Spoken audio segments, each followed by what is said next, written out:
Olá, pessoal. Bem-vindos de volta ao Bootcamp de Analista de Machine Learning.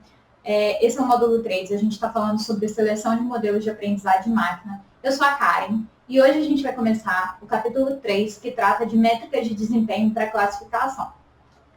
Bom, nessa primeira aula, a gente vai começar revisitando os problemas de classificação e a gente vai começar falando um pouquinho das métricas principais para análise de modelos de classificação. Bom, essas métricas elas foram divididas em 4 aulas, então hoje é a primeira parte e a gente tem mais 3 aulas só falando sobre métricas. Na aula de hoje a gente vai falar especificamente de 3 métricas muito comuns, muito utilizadas para modelos de classificação, que é a matriz de confusão, a taxa de erro e a acurácia. Em geral, essas métricas são métricas base, assim, são as métricas mais simples para avaliação de modelos de regressão. A gente vai falar um pouquinho das vantagens e das desvantagens, como interpretar essas métricas e como avaliar o resultado que elas dão para a gente. Vamos lá? Bom, voltando lá na Laura e no Pedro, eles têm uma nova missão.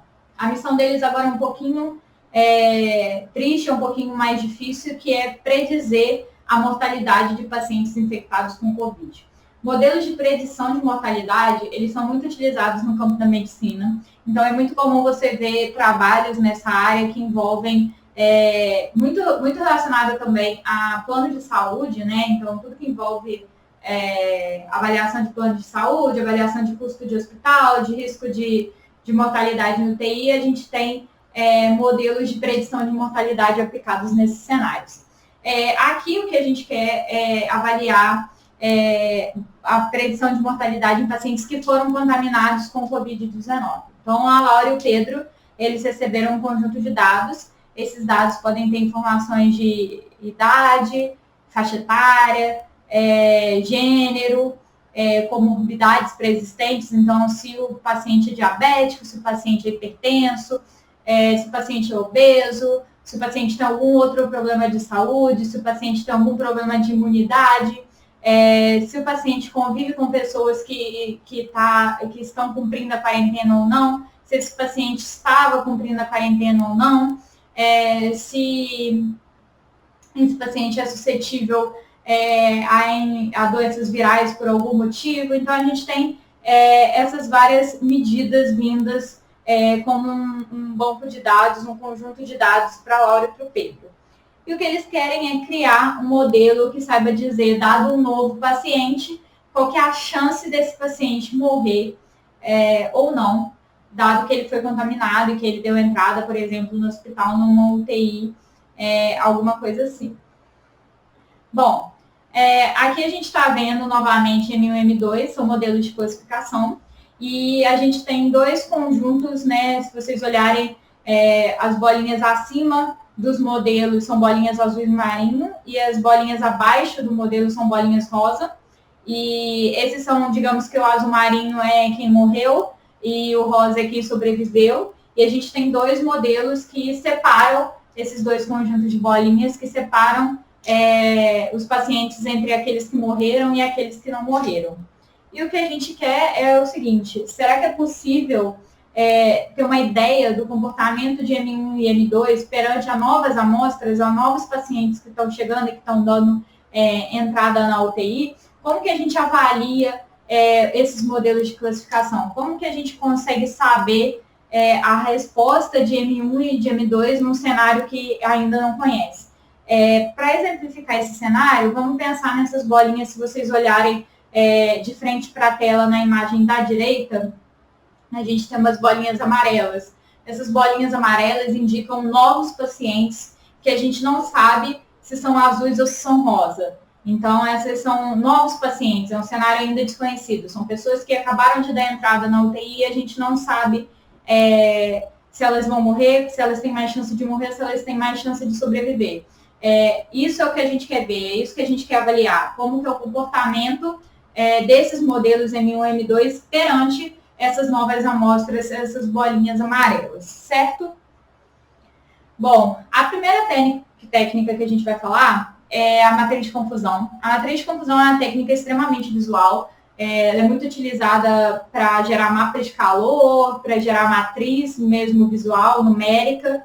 E ela é simples e o objetivo dela é apresentar as taxas de erro e de acerto do modelo que a gente está avaliando. Ela mostra como os exemplos foram classificados corretamente, quantos exemplos foram classificados corretamente, quantos foram classificados incorretamente para todas as classes que a gente tem. Aqui nesse nosso exemplo a gente tem duas classes, morreu ou sobreviveu, morre ou sobrevive, mas você pode ter morre, sobrevive ou não sabemos. A gente pode ter um outro cenário que a gente quer medir, por exemplo, a gente quer classificar flores, por exemplo, aí a gente tem 5, 6, 10 espécies de flores, a gente tem rosa, margarida, violeta, cacto, sei lá, e a gente tem várias classes. Aqui a gente está usando um exemplo de duas classes para facilitar, para ser mais fácil de interpretar, ser mais fácil de avaliar, mas na prática é pouco comum até a gente ter. A gente tem muito cenário de duas classes que a gente chama de binário, quando a gente tem problemas de morte, sobrevida, mas é mais normal a gente ter problemas que envolvam mais de duas classes. A matriz de confusão também é muito utilizada para avaliar se o modelo está favorecendo uma classe ou outra. Isso normalmente acontece num cenário que a gente tem muito mais pontos de uma determinada classe comparado com outra. A gente pode pensar, por exemplo, no exemplo de taxa de pane, predição de pane em voos. Então, a gente tem muito mais voos que são concluídos, muito mais voos, 99% dos voos são concluídos com sucesso e 1% a gente tem algum tipo de falha. Então, isso é um cenário de dados desbalanceados, então a gente consegue ver se esses modelos estão favorecendo, por exemplo, a classe dos cenários de voos concluídos com sucesso. Então, a matriz de confusão é muito usada para isso. E ela pode ser aplicada tanto no cenário de classes binárias ou de multiclasse, em que a gente tem várias classes, duas ou mais classes. Ok? Bom, vamos supor, então, que as nossas bolinhas azuis são aqueles pacientes que morreram e as nossas bolinhas rosas são os pacientes que sobreviveram. E a gente quer classificar aquelas bolinhas amarelas que a gente já sabia a priori qual era a classe, a gente só omitiu para conseguir avaliar o modelo. Então, vamos dizer que se vocês olharem na imagem, no canto direito da tela, olhando de frente, na parte inferior, a gente tem a real classe das bolinhas amarelas, então vocês conseguem ver no plot inferior só os modelos M1, M2 e as bolinhas com a classe correta, e o que a gente quer saber é quanto dessas bolinhas o M1 e o M2 estão classificando correto e incorretamente. Como que o modelo de classificação vai funcionar? Tudo que está acima da reta é classificado como azul, tudo que está abaixo da reta é classificado como rosa para as duas retas que a gente tem. No modelo 1, a gente consegue ver que o modelo 1 está classificando duas bolinhas azuis de forma correta e uma bolinha azul ele tá embaixo da reta verde. Então, ele está classificando ela incorretamente. E para as bolinhas rosas, que todas deveriam estar abaixo da reta, todas de fato estão. Então, a matriz de confusão ela fala o seguinte, olha, eu estou dizendo para a classe real, para as bolinhas que de fato identificaram pacientes que morreram, eu classifiquei duas como pacientes que de fato morreram e uma como um paciente que sobreviveu. E para a classe real, para as bolinhas que eram pacientes que sobreviveram, eu classifiquei 0 como morreram e 3 como sobreviveram. Se a gente olhar no quadro de baixo, a gente tem a mesma análise para o modelo 2. Então, a gente tem, se a gente olhar lá na reta do modelo 2, a gente tinha que ter 3 bolinhas azuis acima da reta e a gente só tem uma. E a gente teria que ter 3 bolinhas rosas abaixo da reta e a gente tem 2. Então, a gente consegue dizer, olha, para a classe real, para os que morreram, então, para as bolinhas azuis, a gente colocou uma acima da reta, então, uma de fato morreu, a gente colocou como morreu, e 2 a gente colocou abaixo da reta como sobreviveu. E para a classe das bolinhas rosas, que a gente teria que ter 3 bolinhas rosas abaixo da reta, a gente colocou uma bolinha rosa acima da reta, então, uma classe era sobreviveu e eu disse que morreu. E as outras duas eram duas pessoas que sobreviveram e, de fato, eu disse que sobreviveu. Então, isso é uma forma da gente identificar como que o nosso modelo está separando as amostras dentro das classes que a gente tem. Bom, Uma outra técnica bem simples também, bem similar ao modelo de regressão, às técnicas de modelo de regressão que a gente viu no capítulo anterior, é a taxa de erro.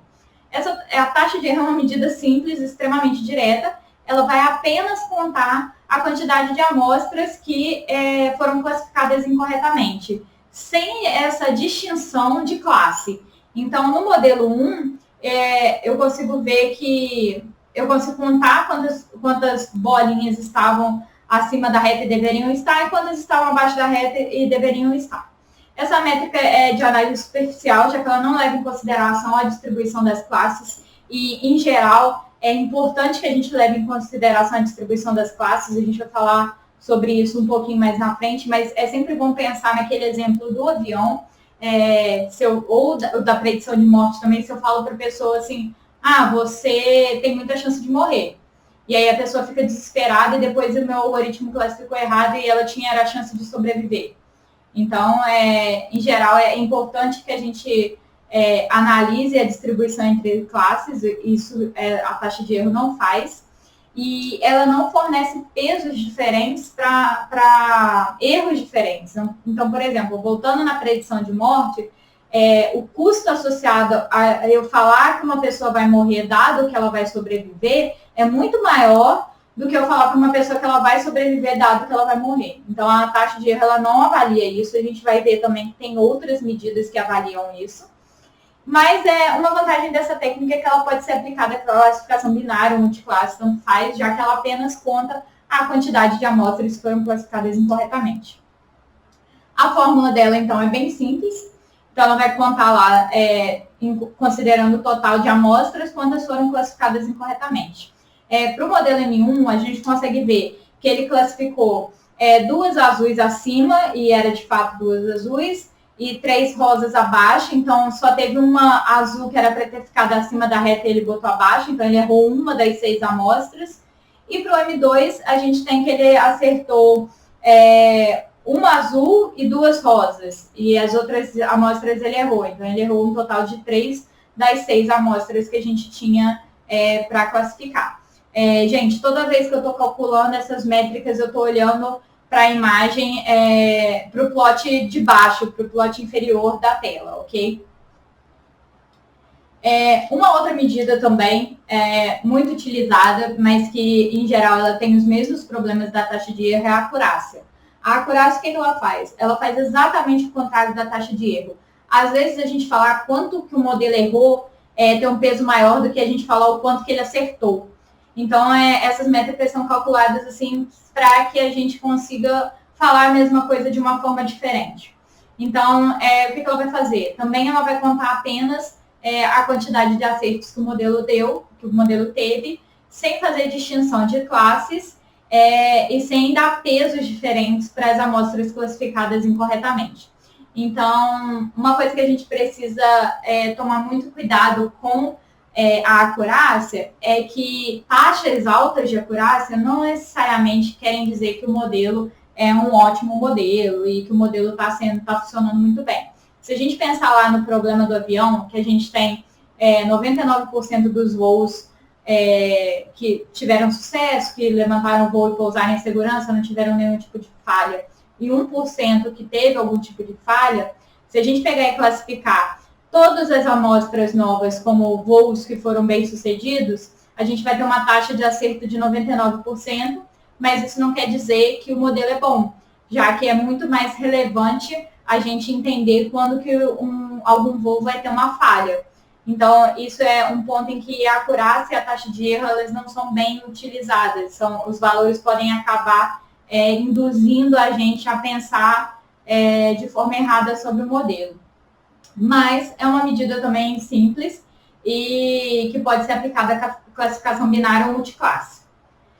Na fórmula dela, então, ela vai ser exatamente o contrário da taxa de erro, ela vai contar a quantidade de amostras que foram classificadas corretamente em relação ao total de amostras que a gente tem. Então, olhando de novo o plot inferior no canto da tela, a gente tem o modelo M2 que classificou 5 das 6 amostras de forma correta, e a gente tem o modelo M1 que classificou 3 das 6 amostras de forma correta. Bom, Nessa aula, então, a gente revisitou alguns modelos de classificação e falou sobre essas três métricas de desempenho, que é a matriz de confusão, a taxa de erro e a acurácia. E a gente viu que a taxa de erro e a acurácia, elas têm esse probleminha de não levar em consideração pesos diferentes para erros diferentes e não levar em consideração a classe do erro do modelo.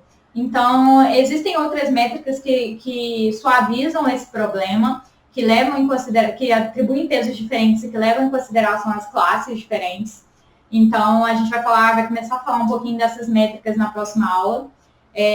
Antes disso, a gente vai precisar introduzir os conceitos de falso e verdadeiro, positivos e negativos, que são muito usados para avaliar modelos. A gente vai ter alguns exemplos de como uma matriz de confusão é avaliada sobre esse aspecto de falso, verdadeiro, positivo e negativo. E a gente vai introduzir também essas duas medidas, precision, precisão, e recall, que em português é revocação, que já fazem essa distinção de custos diferentes e classes diferentes que a acurácia e a taxa de erro não tem. Beleza? Eu vejo vocês, então, na próxima aula.